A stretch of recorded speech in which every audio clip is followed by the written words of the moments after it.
बहुत समय पहले धरती पर कोई रोशनी नहीं थी। चारों तरफ केवल अंधेरा ही अंधेरा फैला हुआ था। तब एक महान योद्धा ने अपने विशाल हुक की मदद से पूरे सूरज को खींचकर धरती के पास ला दिया। वही व्यक्ति सूरज का संरक्षक कहलाया।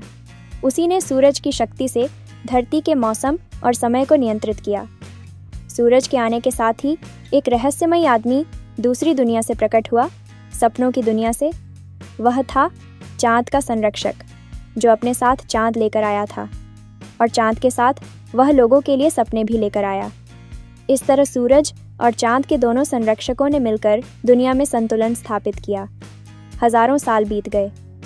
अब सूरज को एक विशाल पत्थर के गोलेम द्वारा धरती के चारों ओर घुमाया जाता था, जबकि दूसरी ओर एक विशाल डरावना पक्षी जैसा प्राणी चांद को विपरीत दिशा में खींचता था, जिससे दिन और रात का चक्र बनता था। लेकिन सूरज कभी दिन की धरती से बाहर नहीं जाता था और चांद कभी रात की धरती नहीं छोड़ता था। इस तरह दुनिया दो हिस्सों में बंट चुकी थी, दिन की दुनिया और रात की दुनिया। धरती पर अजीबोगरीब जीव रहते थे। दिन की दुनिया के लोग सूरज के संरक्षक को मानते थे, जबकि रात की दुनिया के लोग चांद के संरक्षक की पूजा करते थे। हर कुछ वर्षों बाद नए संरक्षक चुने जाते थे, जो दिन और रात के चक्र को संभालते थे। दिन की दुनिया में सोहोन नाम का एक बेहद घमंडी, आत्मविश्वासी और लड़कियों में लोकप्रिय युवक अगले दिन सूरज का नया संरक्षक बनने वाला था।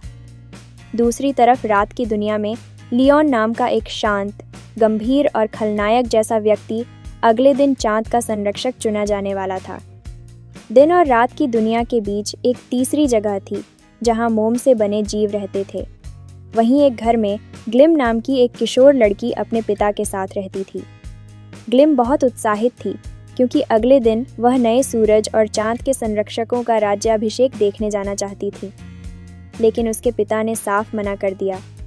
उन्होंने कहा कि अगर वह दिन की गर्मी में गई तो उसकी माँ उर्सुला की तरह पिघल जाएगी, जो एक बार दोपहर 3 बजे की भयंकर गर्मी में बाहर निकल गई थी और अब केवल मोम का एक ढेर बनकर रह गई थी। लेकिन ग्लिम ने अपने पिता की बात न मानने का फैसला कर लिया।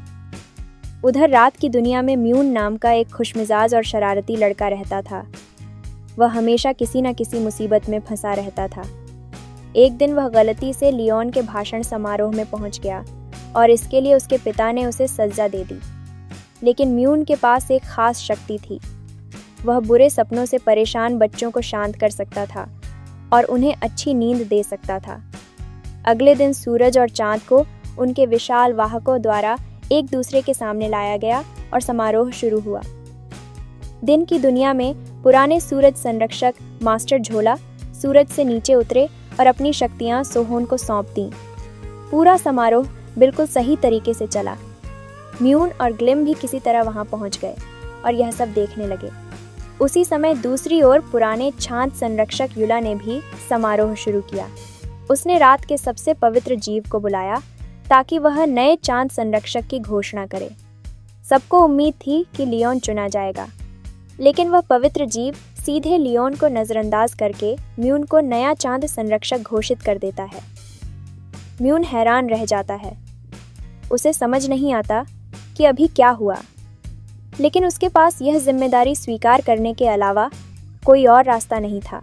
जब यूला उसे अपना उत्तराधिकारी घोषित करता है, तब ग्लिम आश्चर्य से उसका नाम सुनती है। इसी दौरान पाताल लोक के अंधकार में राक्षस नेक्रोस का सेवक उसे खबर देता है कि शक्तिशाली मास्टर झोला आखिरकार रिटायर हो चुके हैं और अब सूरज चुराने का सही समय आ गया है। नेक्रोस तुरंत सहमत हो जाता है और अपने अंदर से 2 छाया सर्प बाहर निकालता है ताकि वे किसी के दिल को भ्रष्ट कर सकें। वे सर्प सीधे लियोन के पास पहुंचते हैं। लियोन अंदर से टूट चुका था।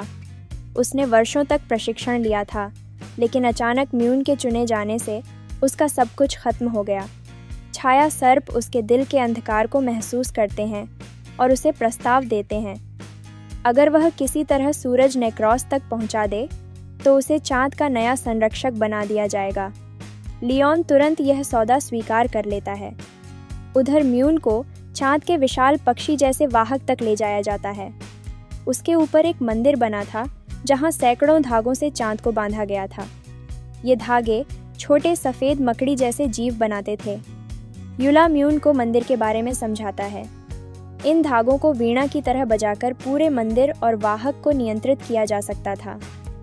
फिर वह म्यून को एक गुप्त दरवाज़ा दिखाता है जो सपनों की दुनिया की ओर जाता था। वहीं से पहला चांद संरक्षक चांद को लेकर आया था। लेकिन म्यून अभी भी खुद को योग्य नहीं मानता था। उसे लगता था कि वह हर चीज़ में बेकार है और वह इस मंदिर को कभी नहीं चला पाएगा।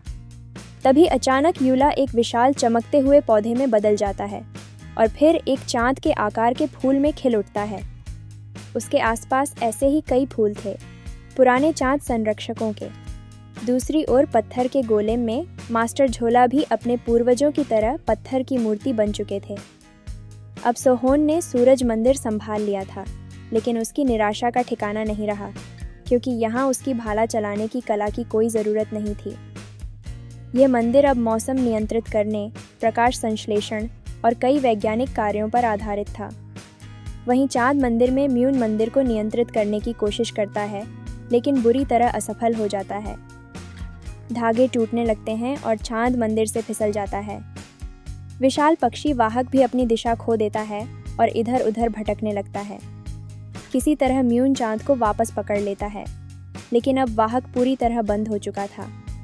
मजबूरी में म्यून चांद को गुब्बारे की तरह अपने साथ लेकर चलता है। सूरज मंदिर से सोहोन यह सब देख लेता है और गुस्से से भर जाता है। उसी समय लियोन अचानक प्रकट होता है और सोहोन को भड़काता है कि म्यून संरक्षकों के नाम पर कलंक है। वह कहता है कि अगर चांद संरक्षक असफल होता है तो इसका मतलब सूरज संरक्षक भी असफल है। वह सोहोन को समझाता है कि मंदिर उसे सौंप देना चाहिए। सोहोन उसकी बातों में आ जाता है और अपना भाला लेकर चांद मंदिर की ओर निकल पड़ता है, जबकि सूरज मंदिर बिना सुरक्षा के रह जाता है। यही मौका देखकर नेक्रोस के दानव सेवक सूरज चुरा लेते हैं। उधर ग्लिम ये सब देख लेती है और तुरंत सोहोन को खबर देने भागती है, लेकिन तब तक सोहोन चांद मंदिर पहुंच चुका था। वह म्यून को बुरी तरह डांटता है और उससे चांद छीनकर लियोन को दे देता है, उसे नया चांद संरक्षक घोषित करते हुए। दुखी होकर म्यून जंगल की ओर भाग जाता है। तभी ग्लिम वहां पहुंचती है और बताती है कि सूरज चोरी हो चुका है। तीनों पीछे मुड़कर देखते हैं और सूरज की आखिरी झलक देखते हैं, जिसे पाताल लोक की ओर घसीटा जा रहा था। लियोन कहता है कि यह काम जरूर नेक्रोस का होगा और सुझाव देता है कि वे पाताल लोक जाएं, जबकि वह खुद चांद मंदिर संभालेगा। पाताल लोक में नेक्रोस सूरज प्राप्त करता है और उसे बुझा देता है।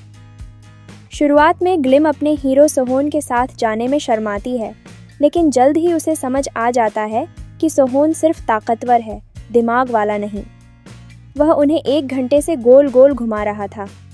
तब ग्लिम सितारों की मदद से रास्ता ढूंढती है और आखिरकार वे म्यून से मिलते हैं।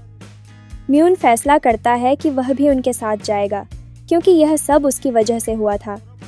तीनों साथ में पाताल लोक की ओर बढ़ते हैं।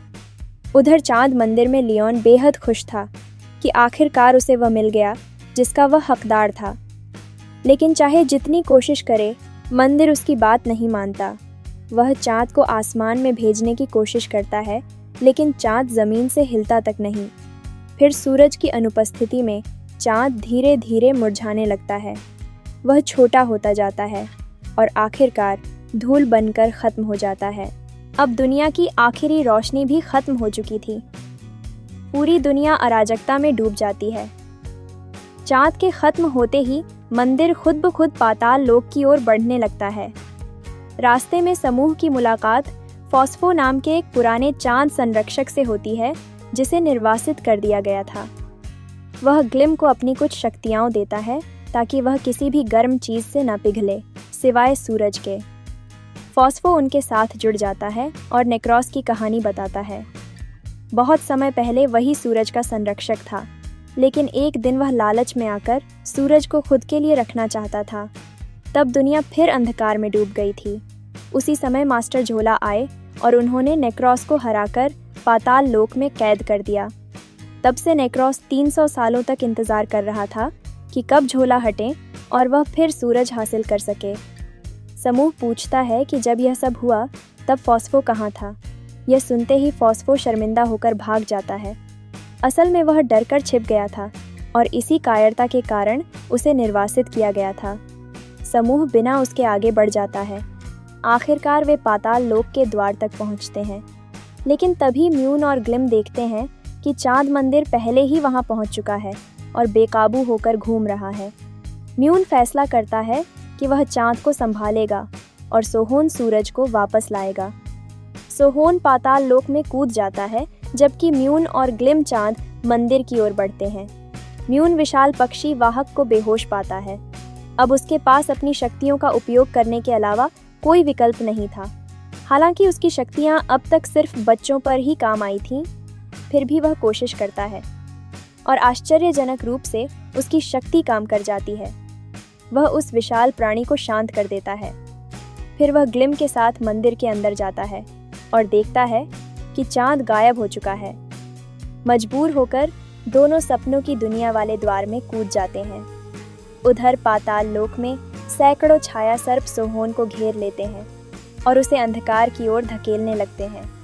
सोहोन धीरे धीरे खुद को खोने लगता है, लेकिन तभी फॉस्फो अचानक प्रकट होता है और उसके अंदर के अंधकार को खत्म कर उसे बचा लेता है।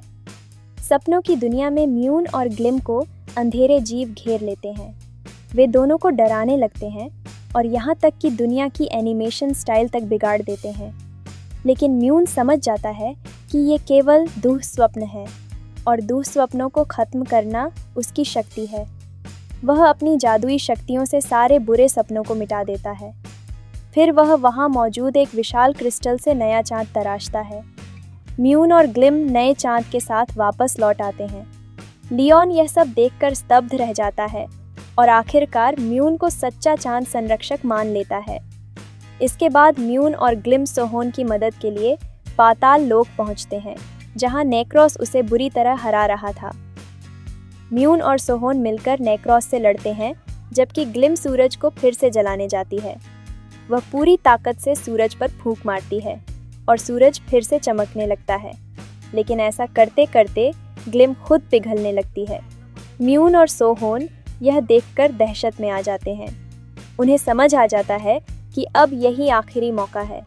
म्यून अपनी शक्तियों का इस्तेमाल करके नेक्रोस को सपनों की दुनिया में भेज देता है, जहां वह किसी को नुकसान नहीं पहुंचा सकता था।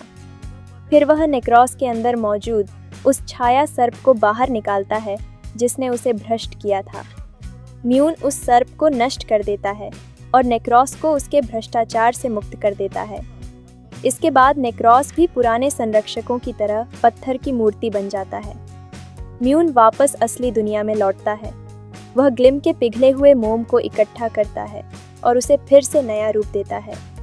फिर उसे एक पवित्र स्थान पर नए चांद के छोटे से टुकड़े के साथ रख देता है। इसके बाद दोनों संरक्षक अपने अपने मंदिरों में लौट जाते हैं। सोहोन म्यून से माफ़ी मांगता है और उसे अब तक का सबसे महान संरक्षक घोषित करता है। सूरज और चांद फिर अपनी सही जगहों पर लौट जाते हैं। मंदिर भी अपनी पुरानी दिशा में चलने लगते हैं। कुछ समय बाद जब दुनिया फिर से सामान्य हो जाती है, ग्लिम जाग उठती है। अब फॉस्फो की शक्तियों की वजह से वह दिन में नहीं पिघलती और नए चांद की वजह से रात में नहीं जमती। वह तुरंत भागकर म्यून के पास पहुंचती है। दोनों दोस्त एक बार फिर मिलते हैं, लेकिन इस बार प्रेमियों के रूप में। अगर आपको ऐसी वीडियो पसंद आई हो तो चैनल को सब्सक्राइब करें, नोटिफिकेशन ऑन करें और वीडियो को लाइक करना ना भूलें।